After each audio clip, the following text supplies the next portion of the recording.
Welcome back to My Life Deliberately. I'm just out here in my mini shop getting my chainsaw chains ready for the next round of firewood on my cutoff table.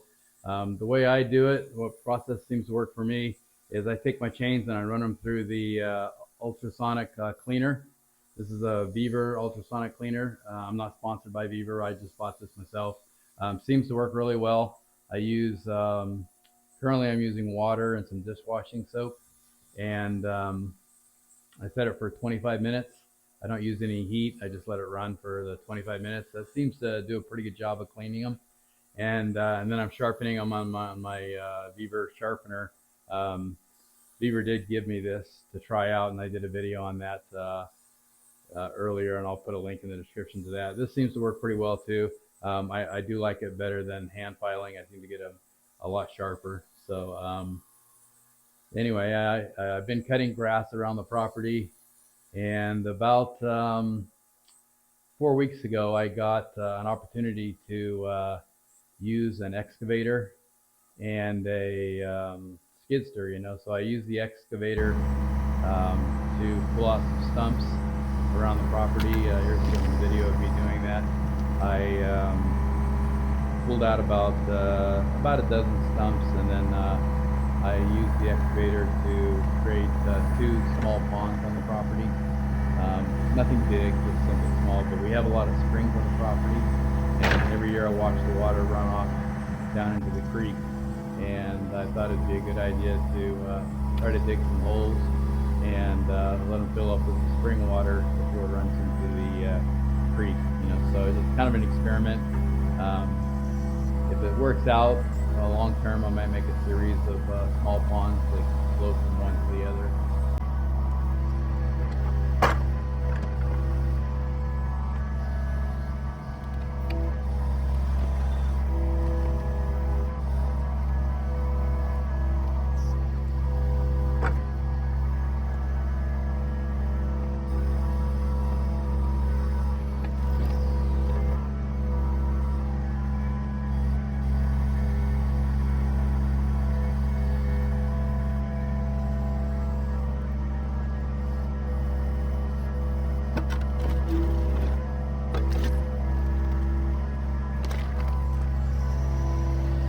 Then I had a skid steer, and that brings me to my accident.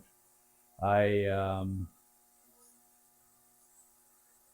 was using a skid steer, and I have an area that I'd like to plant an orchard in, but it's on the side of a hill, and I wanted to kind of terrace it so that I could be able to drive my tractor in there and equipment on like little terrace roads going across the hill. And no, I didn't tip over the skid steer, so that's not what happened. But I was using the skid steer, and I went to get out of it for the first time. And so if you're familiar with the skid steer, you know what I'm talking about. But if you're not familiar with the skid steer, you're inside the cab, and you go out the front towards the bucket in the front, and there's a series of 3 steps to get down. And I've seen some people go out straight front, but my balance isn't that good, and I'm getting older, so I didn't want to do that. So I thought it'd be better to turn around and go out that way. And it's got some handhelds on both sides of the skid steer, and I was holding on to one of those. It's kind of wide to do both, but I was facing frontwards, and I had grabbed hold of one of them, and I wanted to turn around up on the top step so that I could step down backwards.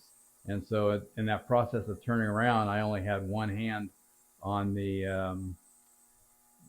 bar to hold on to, and I lost my balance. And so with the other hand, I'm desperately reaching for something to grab onto, but there was nothing, and at that point I knew I was going over, and I didn't want to fall straight forward onto the bucket, because I would have landed on my back, and who knows, broke my back, or but it would have been seriously hurt. So of course I held on as long as I could, which swung my body to the side of the skid steer, and I went off on the side and landed on my back, knocked my breath out. That was okay, and that was probably the ideal situation. But on the way down, my right leg Probably, I mean, it all happened so quick, but probably it got caught a little bit between the bucket and the skid steer itself, and luckily it popped out at the last minute, and I didn't break the lower part of my leg, but my calf muscle, I think it went on the corner of the bucket, the back corner by the skid steer. And when I did that, I mean, I hit it pretty hard. I'd say I left, I don't know what you want to call it, a divot, a crater, or a hole, kind of, in the back of my calf, about the size of a $50. And so I got my breath back, and I got back up, and I got back in the skid steer, and I finished using it the whole day. Of course, I was sitting, so that helped. And then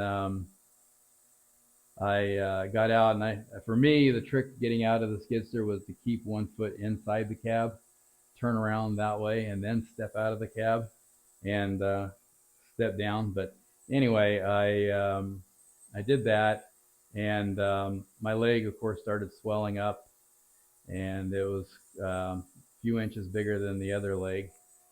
And I was trying to keep it elevated. I did use the excavator for a couple days after that, for 2 days. But by then, my leg was hurting so bad, I was pretty much stuck inside the house for a week. I couldn't leave the house. I kept it elevated.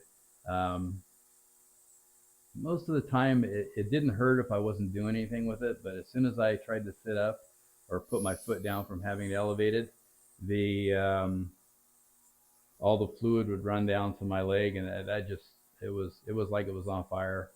Um, and we had scheduled 2 weeks to go up into Canada for a vacation, and that followed a week after my accident. So we went ahead and went.